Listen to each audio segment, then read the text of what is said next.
Hey, bonjour à toutes et à tous mes petits planteurs et bienvenue sur Hortus. Ah, c'est l'été, il fait chaud et tout et je me disais que c'était peut-être le bon moment pour vous montrer un petit peu certaines pièces de ma collection de cactus. Et oui, comme vous le savez, c'est ces plantes qui m'ont initié, si vous voulez, à l'univers du végétal. Avant, j'y connaissais totalement rien en végétal, je bossais en usine, un taf de merde, dans la merde, bref. Et un ami de mes parents, Fabien, si tu regardes cette vidéo, c'est pour toi, a une collection de cactus et on y va régulièrement. Et waouh, j'étais sur le cul de toutes ces formes, de toutes ces choses, et il m'a dit que ça appartenait à la même famille, tout ça, tout ça. Waouh, j'étais sur le cul, je m'y suis intéressé, et depuis, je suis devenu horticulteur. Bon, ça c'était un peu ma life, mais c'est pour vous montrer que ces plantes ont vraiment un intérêt particulier pour moi, que je porte dans mon cœur. C'est pas vraiment le cas de tout le monde, hein. Certaines épines et tout, ça peut rebuter des gens, mais moi c'est des plantes que je trouve vraiment très intéressantes pour leur variété et voilà, c'est des plantes qui sont très évoluées et qui vivent dans un milieu particulier. Et voilà, c'est pour ça que je les aime, Petit point avant de commencer sur cette famille qu'est les cactées. Donc déjà, ce sont toutes des plantes originaires du continent américain. Et leur aire de répartition s'étend de la Patagonie, hein, vraiment tout au sud, jusqu'au Canada. Ça, oui, mais il n'y en a pas sur d'autres continents. Toutes celles que vous voyez ailleurs ont été naturalisées et ne viennent pas d'ici. Hein. Dans le sud, il y a beaucoup, par exemple, de figuiers de Barbarie, tout ça. Ce sont des cactus, mais elles ne sont pas originaires d'ici. Ah non, ça vient d'Amérique à la base. À part 2-3 exceptions si on cherche, comme les Rhipsalis qui se trouvent sur le continent africain, mais c'est vraiment, franchement, 99,9% des cactus vivent en Amérique. Voilà. Donc, je m'intéresse aux cactus depuis que j'ai à peu près 18 ans et je me suis fait une petite collection avec le temps qui n'est pas non plus, il y a des collections démentielles, mais j'ai des pièces qui sont intéressantes et qui peuvent être sympas à montrer. Donc, on va commencer tout de suite avec un des plus gros, un des que je préfère. C'est d'ailleurs ce certain Fabien qui me l'a offert.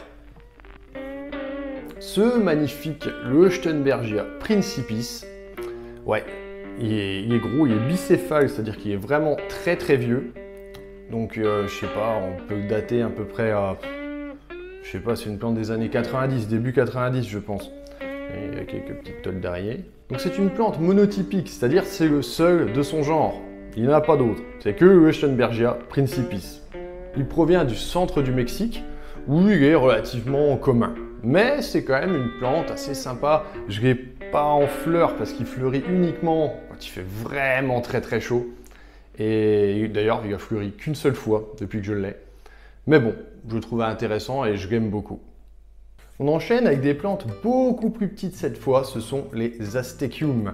Oui, c'est vrai que c'est pas très très courant, donc en voici un. Donc là c'est un Astecium riteri, un des plus faciles à trouver, mais ils ont une croissance vraiment très lente. Ici nous avons un Astecium mexicana. Ouais, très petit d'ailleurs, depuis que je l'ai, il a quasiment pas poussé. Ça doit faire pas loin de 10 ans. Ici un Astecium intoni. Ne vous inquiétez pas, je vous ferai des gros plans à chaque fois pour que vous voyez mieux. Hein. Mais c'est pour vous montrer l'échelle de grandeur. Donc il pousse au Mexique, hein, comme beaucoup de cactées, dans l'état de la Nuevo León, sur des collines de gypse. Bien que ce soit pas essentiel d'ajouter du gypse au substrat, c'est juste une plante qui est de culture assez facile, mais qui pousse très très lentement. Mais genre très lentement. Genre très. Mais ce sont de belles petites plantes de collection et moi je les trouve assez mignonnes. On enchaîne avec un plus commun mais qui est assez rigolo. Alors ici nous avons un Stenocactus multicostatus, donc c'est-à-dire que, je sais pas si vous voyez, mais il a des côtes ondulées. Ce qui est assez rigolo, c'est le seul genre à faire ça.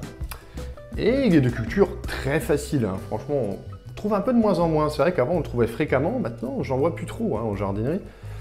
Et il a une floraison assez rigolote aussi, striée en général. Donc il provient du Mexique également, plus du côté de Chihuahua, donc au nord. Et on enchaîne avec un des plus vieux que je possède, parce que je ne sais pas du tout quand est-ce qu'il a été semé. C'en est un que j'ai récupéré sur une foire au cactus il y a déjà un moment. C'est un Epithelantha micromeris, voilà, qui est bicéphale lui aussi, c'est-à-dire qu'il a deux têtes quoi. Et en général, quand ils développent deux têtes, c'est qu'ils sont quand même assez âgés.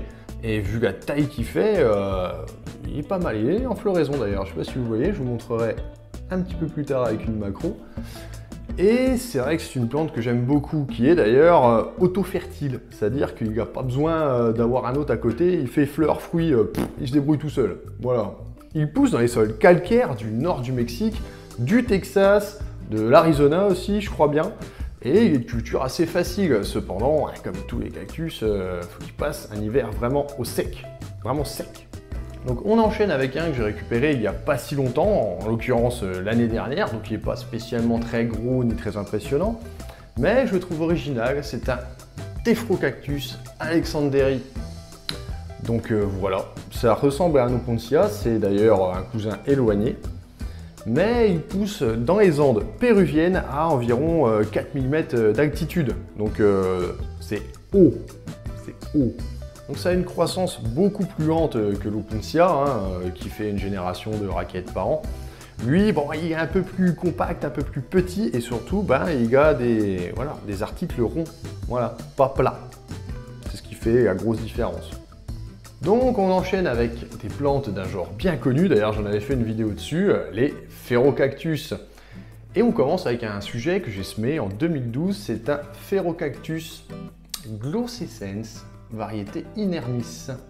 C'est-à-dire que c'est un Phaerocactus qui ne possède pas d'épines. Bon, là, il en a encore un petit peu parce qu'il est jeune, même s'il était semé en 2012, c'est jeune. Par rapport, par exemple, à un Phaerocactus classique, classique, qui ressemble à ça, que j'ai semé aussi à la même époque d'ailleurs. Sauf qu'il est étiqueté Johnstonianus, parce que c'est une variété assez rare de Phaero, sauf que les Johnstonianus, ils ont les épines jaunes. Donc, je me suis fait entuber. Ouais, bon. Fallait un moment avant de s'en apercevoir. Mais bref, il est beau quand même, je l'aime bien. Mais la variété inermis grandit un peu plus lentement et un peu plus recherchée dans le monde des Phaerocactus, même si ça reste maintenant assez commun. Et il pousse dans le nord du Mexique et au sud des États-Unis. Voilà, dans tout ce qui est vraiment très sec. Et on va entamer une série de quelques plantes d'un genre que j'aime beaucoup, les Gymnocalycium. Car ils sont faciles à cultiver, ne demandent pas forcément une énorme lumière et fleurissent très facilement, même sur des plantes assez jeunes. Et on commence avec un qui ne paye pas trop de mine, c'est celui-ci, un Gymnocalycium thilianum. Alors, vous allez me dire, qu'est-ce qu'il a de spécial? Il ressemble un peu à tous les autres gymnos. C'est juste qu'il y a une floraison qui tire sur le rouge orangé, qui est vraiment pas commun chez les gymnos. En général, ça reste blanc, rosé, etc. Mais rarement des couleurs aussi vives et aussi chaudes. Donc il nous provient d'Argentine, comme beaucoup de gymnos d'ailleurs. Et on va enchaîner avec un autre. Alors pour continuer avec les gymnos, nous avons un des plus petits représentants du genre, c'est le Gymnocalycium mesopotamicum, qui est vraiment tout petit. La plante a été semée en 2010 et elle fait cette taille. Il nous provient lui aussi d'Argentine, et contrairement aux autres qui vivent dans des climats très secs, lui il préfère les zones un peu marécageuses, c'est-à-dire il se situe sur les buttes au-dessus des marécages, ce qui lui donne une humidité en été assez conséquente. Donc pas hésiter à bien les arroser en été les gymnos, faut pas hésiter. Et on enchaîne avec une variété de gymnos qui est assez courante, c'est le Gymnocalycium saglionis, celui-là. Mais quand je l'ai vu, je me suis dit, il n'est pas vraiment comme les autres. Et oui, c'est qu'il a des parties variegata. Et oui, et ça c'est vrai que j'en ai pas vu souvent, même si c'est un genre assez commun. Le fait qu'il y ait des variegations comme ça le rend tout de suite un peu plus intéressant. Bon, ça fait quoi, 2-3 ans que je l'ai, donc il n'a pas encore fleuri, mais il commence à avoir une belle taille. Ouais, il est beau.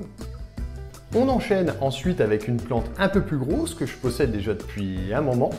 Un Gymnocalycium orsi, et vous avez du bol aujourd'hui pour les besoins de la vidéo, il s'est fait plaisir, il est en fleurs, oui, il est très très beau, c'est la pastèque, ouais. Et il est superbe, c'est vrai qu'il fleurit pas souvent, il me fait peut-être 1 ou 2 fleurs par an, et il s'est donné du mal pour vous. Donc il pousse également en Argentine, dans un sol assez humide en été. Mais bien faire attention au coup de soleil, il a tendance à brûler très très vite parce que son épiderme est très peu recouvert d'aiguillons. Donc du coup, très exposé aux UV. Encore un petit coup la fleur. Regardez-moi cette fleur. Et voilà pour les gymnos, même si j'en ai d'autres, mais bon, c'est des espèces intéressantes aussi, mais un peu moins sympa à présenter. On verra peut-être plus tard, ça se trouve dans un autre volume, je vous montrerai ça. On enchaîne avec une plante pas très commune en collection, car assez difficile à conserver, hein, très sensible aux araignées rouges, aux excès d'eau, au type de sol. C'en est une que j'ai semée en 2012 et c'est un petit Tortego Cactus McDougalli avec son épiderme bien bleu, bien cendré et ses pointes rouges. Je ne sais pas si on les voit trop, mais je vous ferai une macro. C'est un cactus, comme j'ai dit, assez difficile, donc je suis assez content d'en avoir un. Il pousse dans l'Oaxaca, au Mexique, dans des sols calcaires à peu près 2500 mètres d'altitude environ. Donc pas facile à aller dénicher le bougre. On enchaîne avec du lourd, avec des plantes qui font partie de mes plus beaux sujets. Je vais vous présenter quelques-uns de mes Ariocarpus. C'est vrai que c'est assez demandé en collection, ces plantes-là, car elles ont une croissance très lente. Et oui, c'est des belles pièces de collection. Alors on commence avec un gros Ariocarpus retusus. Il est assez gros. Ouais, il est plutôt balèze, hein. Regardez-moi comme il est beau. Donc c'est une plante que je possède déjà depuis un moment, hein. Je ne sais plus exactement, mais il était beaucoup plus petit que ça quand je l'ai obtenu. Et ouais, c'est une plante qui a environ 10-15 ans, voire plus, hein. Un autre, Retusus, tout aussi mignon. Je crois que c'est pas un Retusus pur, hein. Je sais plus exactement. Vous mettrez en commentaire si vous savez la variété exacte de celui-là. Mais il est très joli aussi. D'ailleurs, les deux que je vous ai montrés fleurissent assez régulièrement. On continue avec un pas très commun, surtout dans la nature. C'est un Ariocarpus bravoinus SSP Hintoni. Donc, je sais pas si vous voyez. De toute façon, je vous ferai une macro, hein, comme d'hab. Et voilà, c'est un genre beaucoup plus petit et qui est pas très courant dans la nature. En collection, on en trouve assez facilement, entre guillemets, si on a la chance de tomber dessus. Et voilà, donc ça fait pareil, un moment que je l'ai, il a été semé en 2002, celui-là. Donc vous voyez la taille qu'il fait. Ouais, c'est des plantes qui grandissent vraiment très lentement. Ensuite, nous avons un petit Ario Scaphrostris. Voilà, celui-là, il a été semé en 2004, si je ne m'abuse. Et pareil, j'espère qu'il fera sa première fleur cette année, parce qu'il a pris quand même pas mal de volume. Enfin, il a quand même bien grandi depuis que je l'ai. Et bah, j'attends que ça de voir une fleur. Voilà, il est mignon. Un autre aussi qui reste très petit d'Ariocarpus avec un nom complètement imprononçable, c'est Ariocarpus cochubeianus, variété McDowelly. Voilà, il est tout petit, lui fleuri par contre, il a une fleur violette super belle, une espèce de violette pourpre vachement foncée. Et voilà, non, c'est une des variétés d'Ariocarpus qui est plus petite. Et oui, il a été semé en 2006 celui-là. Donc les Ariocarpus proviennent du sud des USA et du nord du Mexique et ils sont assez difficiles à détecter dans la nature car les plantes sont quasiment enfoncées dans le sol. Voilà, elles ressortent à peu près qu'après une pluie où elles regonflent, donc ils sont assez durs à localiser. À part les cochubeianus qui eux poussent en espèce de touffe en colonie, un petit peu dispersées dans le désert. Donc ils sont un peu plus faciles à repérer, mais ça reste quand même des plantes discrètes hein, dans la nature. Et on va terminer ce petit tour avec une plante qui n'est pas spécialement rare ni quoi que ce soit. C'est un Espostoa lanata qui a une forme un peu bizarre, hein, comme vous pouvez le remarquer. On voit un espèce d'arrêt de croissance. Oui, c'est parce que c'est une plante que j'ai récupérée au magasin qui, ça faisait déjà 3 ans que je voyais dans son petit pot, avec quasiment plus de terre, personne ne voulait de lui. Alors du coup, je me suis dit, allez, même si je suis pas un grand fan des cactus à port droit, comme ça, columnaire, comme on dit, et ben, je l'ai adopté, ce petit Espostoa, qui me faisait vraiment de la peine. Et là, il s'est bien retapé, hein, il a pris ça fait quoi, 2-3 ans que je l'ai. Et bah, il a l'air de vivre sa meilleure vie. Et oui, il est mignon. Mais vous allez me dire, mais Todd, tu nous as pas parlé d'Astro? On n'a pas vu d'Astrophytum jusque-là. C'est bizarre. Et ben oui, je vais faire une deuxième vidéo dans le même style où il y aura justement que les Astrophytum. Je vais montrer un petit peu, pareil, les belles pièces que je préfère. Et voilà, donc il y aura 2 parties à cette série. Donc bien sûr, comme d'habitude, n'hésitez pas à vous abonner, bien sûr, ça coûte rien et puis c'est super utile pour la chaîne, à mettre un petit pouce bleu aussi, c'est cool, ça fait plaisir. J'aimerais aussi remercier le forum Cactus francophone qui est vraiment très bien, où il y a plein d'informations, c'est assez complet sur les cactés et même d'autres plantes, les plantes grasses, les asclépiadacées, etc. Enfin plein d'autres, tout ce qui est plantes de milieu sec en général. Donc c'est une vraie mine d'informations que je vous invite à aller consulter bien évidemment. Donc en attendant le prochain épisode qui doit être en cours, qui doit être sur la menthe, il faut que je commence à l'écrire, et le deuxième épisode de cette série consacrée aux cactus, et ben je vous laisse les planteurs, et n'oubliez pas de cultiver et de vous cultiver comme d'habitude. À la prochaine, ciao!